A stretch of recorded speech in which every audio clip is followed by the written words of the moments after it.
देश की सड़कों की बेहतरी और रखरखाव के दिशा निर्देश, मानक निर्धारण और उनमें संशोधन तैयार करने के उद्देश्य से 81वें भारतीय सड़क कांग्रेस का आयोजन शनिवार से इंदिरा गांधी प्रतिष्ठान लखनऊ में किया जा रहा है, जिसका उद्घाटन केंद्रीय सड़क परिवहन व राजमार्ग मंत्री नितिन गडकरी की मौजूदगी में उत्तर प्रदेश के मुख्यमंत्री योगी आदित्यनाथ ने किया।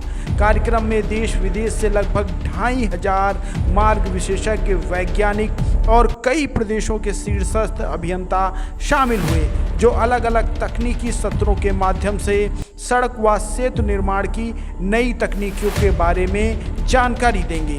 वहीं मुख्यमंत्री योगी आदित्यनाथ ने इस दौरान कहा कि हमें सड़कों को बनाने में नई तकनीकी पर ध्यान देने की आवश्यकता है, जिससे बेहतर सड़कें बनाई जा सकें।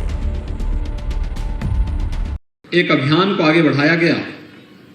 उस समय हम लोगों का संवाद देश के इंफ्रास्ट्रक्चर के संबंध में आदरणीय नितिन गडकरी जी के साथ हुआ था।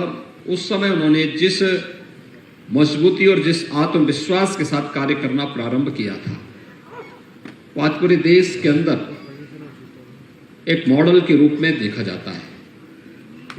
यद्यपि उनके पास पहले का अनुभव भी था। महाराष्ट्र में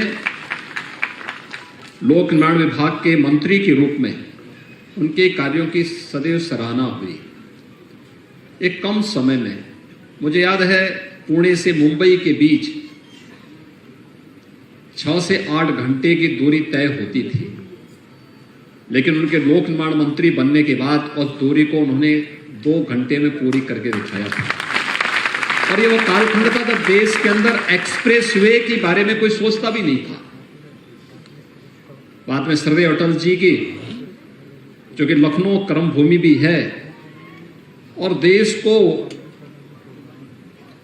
इंटरनेशनल मानक के हाईवे मिलने चाहिए, इसके लिए उन्होंने स्वर्णिम चतुर्भुज की योजना को आगे बढ़ाते हुए देश के रोड इंफ्रास्ट्रक्चर पर ध्यान देने की जो कार्रवाई आगे बढ़ाई थी, न केवल राष्ट्रीय राजमार्गों को बल्कि ग्रामीण क्षेत्रों की सड़कों को भी प्रधानमंत्री ग्राम्य सड़क योजना के माध्यम से जो एक गति उस कालखंड में दी थी, उस समय उस सरकार को उस समय उस कार्य को करने का अवसर प्राप्त हुआ।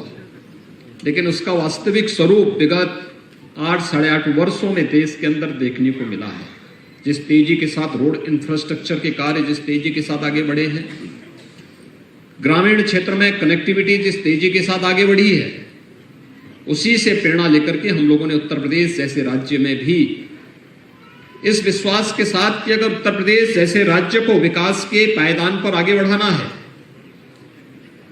25 करोड़ आबादी के जीवन में परिवर्तन लाना है, उनकी आय में कई गुना वृद्धि करनी है, तो हमें इंफ्रास्ट्रक्चर पर ध्यान देना ही होगा।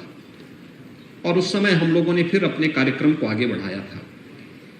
इंफ्रास्ट्रक्चर के लिए इंटरस्टेट कनेक्टिविटी को हम लोगों ने अच्छा किया।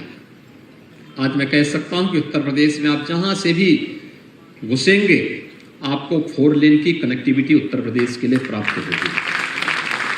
ये भारत सरकार के सहयोग से भी और राज्य सरकार ने अपने स्तर पर भी, दोनों ने डबल इंजन की तरह इस पर कार्य करते हुए एक समय सीमा के अंदर इस इंफ्रास्ट्रक्चर को अच्छा बनाया।